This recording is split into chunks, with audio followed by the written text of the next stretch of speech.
Сәлем достар. Бүгін сіздерге жүрекке жететін, сырт көзбен қарап өмірден сабақ алатын оқиғаны ұсынамын. Менің атым Диляра. Бала күнімнен бері бір ғана арманым болды адамдарға көмектесу. Көп қыздар әдемі көйлек киіп, сахнада жарқырауды армандайтын. Ал мен түн ортасында науқастың жанында отырып, оның ауырсынуы басылғанын көргім келетін. Біреудің көзіне үміт сыйлау мен үшін ең үлкен бақыт еді. Сондықтан бәрі дәрігер болғысы келгенде, мен медбике болуды таңдадым. Иә, дәл медбике. Өйткені кейде адамға қымбат дәріден де бұрын жылы сөз, мейірім мен жанашырлық керек болады. Мен осыны ерте түсіндім. Бірақ анам менің бұл таңдауымды ешқашан толық түсінбеді. Ол үнемі күрсініп: «Диляра, сенің миың да, қабілетің де керемет. Неге жай ғана медбике болғың келеді? Сен дәрігер болуың керек. Ең мықты дәрігер. Саған еліміздің түкпір-түкпірінен адамдар келетін еді. Кейін өз емханаңда ашар едің» дейтін. Мен күліп: «Анашым, сіз мен үшін тым үлкен жоспар құрып қойған сияқтысыз. Неге міндетті түрде дәрігер болуың керек?» деп сұрайтынмын. Бір күні анамның көңілі ерекше мұңайып отырғанын байқадым. Ол сөзді абайлап бастады: «Сен менің кімнің қызым екеніңді білуге лайық жастасың». Сол сәтте жүрегім бір түрлі соғып кетті. Әкем шынымен тірі ме? Анам ауыр күрсінді. Иә, тірі. Үй іші тым-тырыс болып қалды. Менің өмір бойы білгім келген шындығым дәл алдымда тұрғандай еді. Анам әңгімесін баяу бастады. Мен 19 жаста едім. Сол кезде Қайсарды кездестірдім. Ол өте сымбатты, өте тәрбиелі жігіт болатын. Менің айналамдағы жігіттерге мүлде ұқсамайтын. Үнемі таза жүретін. Үстінен жұпар иіс аңқып тұратын. Қолдары тап-таза, тырнақтары ұқыпты. Ол кезде ондай жігіттер сирек еді. Олар бір отырыста танысыпты. Мен оны бір көргеннен ұнаттым. Ол да маған ерекше қарайтын. Сол кезде махаббат дегеннің не екенін алғаш рет сезіндім, деді анам. Бірнеше айдан кейін әлгі жігіт анамды ата-анасымен таныстыруға апарыпты. Бірақ дәл сол күн анамның өміріндегі ең ауыр күндердің біріне айналған екен. Оның анасы мені бастан аяқ сұрап шықты. Қайда тұратынымды, анамның кім екенін, отбасымыздың жағдайын. Сосын бір кезде маған қарамай-ақ ұлына айқайлай бастады. «Қайсар, сен есіңнен адастың ба? Кімді үйге әкеліп отырсың? Сен атақты дәрігерлер әулетінің ұлысың. Ал бұл қыз қарапайым тігіншінің қызы ғой».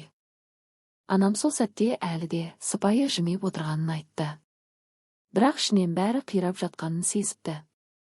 Қайсар анасын тоқтатуға тырысты. Бірақ өзі де көзін төмен түсіріп үндемей қалды. Тек «Иә, мама» дегені есімде. Анам үйден жүгіріп шығып кетіпті. Мен аң-таң болып: «Сондай адамдар шынымен болады ма?» дедім. Анам ашы жымиды. «Қызым, ондай адамдар қазір де бар. Бай-байға тартады. Дәрежесі барлар өз ортасынан адам іздейді». Сосын ол тағы бір шындықты айтты. Қайсар шынымен өте мықты дәрігер болыпты. Алматыдағы ең беделді кардиохирургтердің бірі. Бір күні атамның жүрегі қатты ауырып, жедел ауруханаға түседі.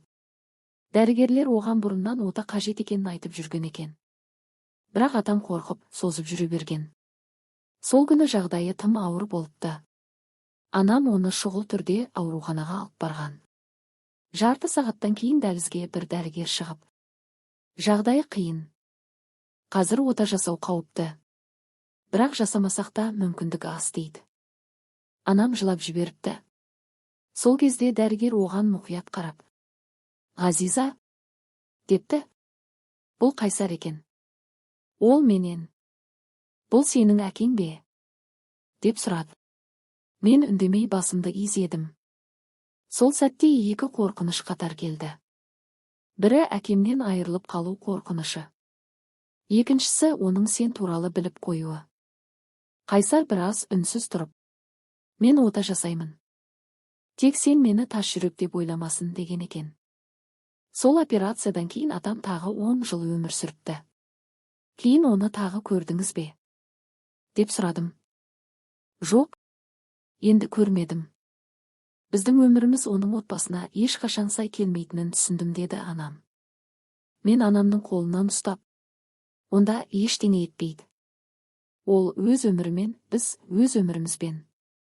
Мағансыз болсаңыз жеткілікті, дедім. Бірақ анам бәрібір күрсінді. Іштей менің дәрігер болғанымды қалағанын сезетімін. Мүмкін ол мен арқылы бір кезде қорланған арманның орнын толтырғысы келген шығар. Сол күні ауруханадағы кезекшілігім әдеттегідей басталды. Балалар бөлімінің есігін ашып: «Сәлем, батырлар. Біздің бөлімге жаңадан кім келді?» дедім көңілді дауыспен. Терезе жақта отырған кішкентай қыз маған қорқа қарап қойды. Жасы 8-дер шамасында. Өзі өте арық, көзі мұңды. «Мен жаңадан келдім», деді баяу ғана. Мен қасына барып отырдым. «Атың кім?» «Мөлдір». «Ал Мөлдір, бізге қандай шағыммен келдің?» Қыз ішін ұстап: «Ішім ауырады», деді. «Онда біз сені міндетті түрде емдеп шығарамыз». Ол маған таңырқай қарады. Әлі сенбейтін сияқты. Кейін постқа шыққанда ғана оның балалар үйінен екенін білдім. Жүрегім шым ете қалды. «Байғұс бала», дедім еріксіз. Қасымдағы әріптесім Әлия иығын қиқан еткізді. «Диляра, бәрін уайымдай берме. Өзіңді аясаңшы». «Неге өзімді аяуым керек? Жасың 26-да. Әлі анаңмен тұрасың». Жігітің тастап кетті. Мен бірден сөзім бөліп жібердім. «Әлия, өтінемін, осы тақырыпты қозғамай-ақ қояйықшы». Көңіл күйім бірден түсіп кетті. Рас, Аянның кеткеніне әлі үйрене алмадым. Мен болашағымызды бірге елестететінмін. Үйленеміз, бақытты отбасы боламыз деп сендім. Бірақ бір күні ол жай ғана «Біздің болашағымыз жоқ» деді де өмірімнен жоғалып кетті. Ешқандай түсініктеме бермеді. Мен де артынан жүгірмедім. Қанша ауыр болса да ішіме жұтып жүре бердім. Түсте Мөлдірге екпе салуға кірдім. Ол шприцті көріп бірден қорқып кетті. Мен жымиып: «Қорқып тұрсың ба?» дедім. Ол басын изеді. «Онда былай елестет. Қазір мына кішкентай екпенің ішінен көңілді құтқарушылар шығып, сенің ауруыңмен күресуге кетеді. Бұл жай ғана масаның шаққанындай ғана болады. Сен масаның қалай шағатынын білесің ғой». Қыз ақырын күліп жіберді. «Қалай? Болып кетті ме?» деп Мөлдір аң-таң болып маған қарады. «Әрине. Көрдің бе, бекер қорқыпсың. Келесі жолы мүлде қорықпайсың, жарай ма?» «Жарайды». Қыз жымиып еді, кенеттен келіп маған құшақтала кетті. Сол сәтте жүрегім шым ете қалды.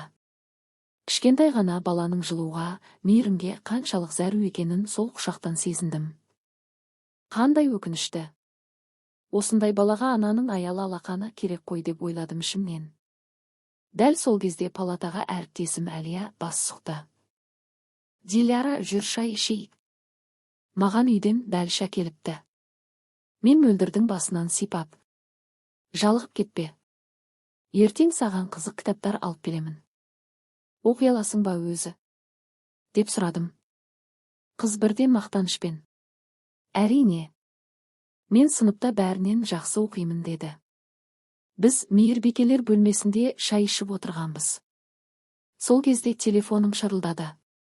Бейтаныс нөмір. «Тыңдап тұрмын. Диляра Қайсар қызы ма?» «Иә. Сізге нотариалдық кеңседен хабарласып тұрмыз».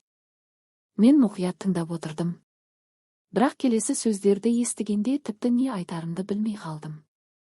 «Кешіріңіз. Сіз ештеңені шатастырып тұрған жоқсыз ба? Маған мұра қалдыратын ешкім жоқ қой». Ар жағындағы адам тағы бір нәрсе түсіндірді. «Әкем». Қолым дірілдеп кетті. «Қанша дедіңіз?» «Жоқ, бұл мүмкін емес. Адамда сонша ақша бола ма?» Телефонды қойған соң біраз үнсіз отырып қалдым. Әлия маған таңырқай қарап: «Не болды?» деді. Мен әлі есімді жия алмай: «Маған мұра қалыпты әкемнен. Мен өмірімде көрмеген әкемнен дедім. Не қалдырыпты? Алматыдағы пәтер, көлік, қала сыртындағы үй, банктегі есепшоттар. Сандарын айтсам өзім сенбеймін. Әлия ысқырып жіберді. Мәссаған. Кейбір адамдардың жолы болады екен ғой. Енді жұмыстан шығатын шығарсың. Мен аң-таң болып қарадым. Неге? Сонша ақшам болса, не үшін жұмыс дейсің? Мен жымиып қойдым. Өйткені мен бұл жерді жақсы көремін. Әлия маған түсініксіз адамсың дегендей қарап қойды. 3 күннен кейін Әлия көшеде Аянды кездестіріпті. О, сәлем. Аян тез кеткісі келгендей еді. Бірақ Әлия оны тоқтатып, сен қандай ақымақ екеніңді білесің бе? Диляраны тастап кеткеніне өкінетін болдың. Оның басына сондай байлық қонды, тіпті түсімізге де кірмейді. Аян бірден тоқтап қалды. Шыныңды айтшы. Әрине. Сол күні кешке мен анаммен дастархан басында отырдым. Сонда дәрігерлер әулеті осымен тоқтады ғой дедім ойланып. Оған не болған екен? Анам ауыр күрсінді. Нотариус ауыр дерт деді. Соңына дейін адамдарды емдеп жүріпті. Қанша жерден ренжісем де, ол шынымен мықты дәрігер болған. Мен үнсіз басымды изедім. Анашым, мен ауруханаға барып келуім керек. Сосын нотариусқа соғамын. Ауруханаға неге? Бүгін демалыс қой. Мөлдірге кітап апарамын. Балалар үйінен ғой. Оған ешкім келмейді. Үйдегі кәмпиттерді де салып алдым. Анам маған ұзақ қарап отырды да күлімсіреді. Жүрегің тым жұмсақ, қызым. Үйден шыға бергенімде кіре берістің алдында Аянды көріп тоқтап қалдым. Қолында гүл шоғы. Өзі жүдеп кеткендей. Диляра, кешірші мені. Сенсіз өмір сүре алмадым. Ол ұзақ түсіндірді. Қателескенін айтты. Мені жоғалтудан қорыққанын айтты. Сол күні ол менімен бірге ауруханаға дейін еріп келді. Мөлдір процедурадан шыққанша дәлізде күтіп отырды. Кейін екеуміз бірге далаға шықтық. Диляра, деді ол қалтасынан кілт шығарып, мен сенің қайтадан өмірімде болғаныңды қалаймын. Әрдайым жанымда болғаныңды қалаймын. Тіпті үйленейікші. Сол сәтте жүрегім атқақтап кетті. 1 ай бойы оны көрмеген едім. Қаншалық сағынғанымды енді түсіндім. Бірақ сыр бермеуге тырысып, ойланып көремін дедім сабырлы дауыспен. Ал ішімде бақыттан жаным көкке ұшып жүрген. Содан кейін Аян бір қадамда менен алыстамады. Кино десем, киноға апарады. Кафе десем, бірден барамыз. 2 аптадан кейін неке қию бөліміне өтініш береміз деп шештік. Тек анам ғана бұл жаңалыққа онша қуана қоймады. Оның көзқарасынан сезіп жүрдім. Ал Мөлдірге ота сәтті жасалды. Күннен күнге жақсарып келе жатты. Бір күні кешке жұмыстан қайтарда оның палатасына кірдім. Мөлдір, көңілсізсің ғой бүгін. Не болды? Қыз мұңайып отыр екен. Жақында мені шығарады. Сосын сізді көрмеймін. Мен күліп. Неге көрмейсің? Мен саған барып тұрамын. Рас, жақында тойым болады. Уақытым аздау болуы мүмкін. Қыз бірден басын көтерді. Сіз тұрмысқа шығасыз ба? Анау үнемі артыңыздан келетін жігітке ме? Иә. Мөлдір қабағын түйіп. Ол сізді жақсы көрмейді. Мен күліп жібердім. Сен не айтып отырсың? Сенбейсіз бе? Телефонын қарап көріңіз. Достарына не жазатынын оқыңыз. Мен көрдім. Мен палатадан шығып бара жатып, балалар қызғанады екен ғой деп ойладым. Дәлізде бір жігітпен соқтығысып қала жаздадым. Кешіріңіз, 8-ші палата қайда? Деді ол абыржып. Ана дәлізде. Сіз кімге келдіңіз? Мөлдірге. Мөлдір Әлиеваға. Мен бірден сақтанып қалдым. Ол балалар үйінен. Туыстары жоқ. Сіз кім боласыз? Жігіт қобалжып кетті. Мен? Оның әкесімін. Мен аң-таң болып қарап қалдым. Не дейсіз? Мен оның бар екенін білмедім. Көп жыл басқа қалада жұмыс істедім. Жақында ғана естідім. Қазір барлық құжаттарды тапсырып жүрмін. Бірақ оған қалай айтарымды білмеймін. Сол сәтте жүрегім елжіреп кетті. Жүріңіз. Мен сізбен бірге барамын. Ол маған ризашылықпен қарады. Көмектесесіз бе? Сол кеште мен ұзақ ойландым. Мөлдірге бәрібір өмір күліп қарады деп қуандым. Иә, бірден әкесіне бере салмайды. Әлі талай құжат, тексеріс бар. Бірақ енді оның ертеңге деген сенімі бар еді. Ал әкесі жақсы адам сияқты. Қызы үшін қатты уайымдап жүр. Кейін білдім, ол кезінде Мөлдірдің анасымен кездескен екен. Ұрсып қалып, сол күй теріскейге жұмысқа кетіп қалыпты. Өмірде болатын қарапайым оқиға. Сол түні Аян душқа кіріп кетті. Телефоны үстелде қалып қойыпты. Тіпті құлпында жаппаған. Кенет Мөлдірдің сөзі есіме түсті. Ішім біртүрлі мазасызданып, телефонын қолыма алдым. Әлеуметтік желідегі хаттарын аштым. Достары одан: «Неге қайта жарастың?» деп сұрап жатыр екен. Ал Аянның жауабы жүрегімді тас-талқан етті. Ондай байлық үшін кез келген адамға үйленуге болады. Одан кейінгі хаттарды оқыған сайын демім тарылып кетті. Ол мен туралы достарына күлкі қылып жазған. Кемшіліктерімді талқылаған. Тіпті басқа қыздармен хаттасып отырып, мені ақшамен салыстырған. Көзімнен жас үнсіз ағып жатты. Телефонды орнына қойдым да, тез жиналып үйден шығып кеттім. 3 жыл өтті. Диляра қарашы. Аслан күліп жатыр. Мен де күліп жібердім. Бүгін кішкентай ұлымызға 1 ай толды. Біз анамның үйіне қонаққа келгенбіз. Анам Мөлдірмен де, оның әкесі Мұстафамен де қатты жақын болып кеткен. Бірақ үйге кішкентай Аслан келгеннен кейін бәрінің еркесі сол болды. Мұстафа ұлын бір қолына көтеріп, екінші қолымен Мөлдірді құшақтап отырды. Сосын күліп: «Кейде ойлаймын.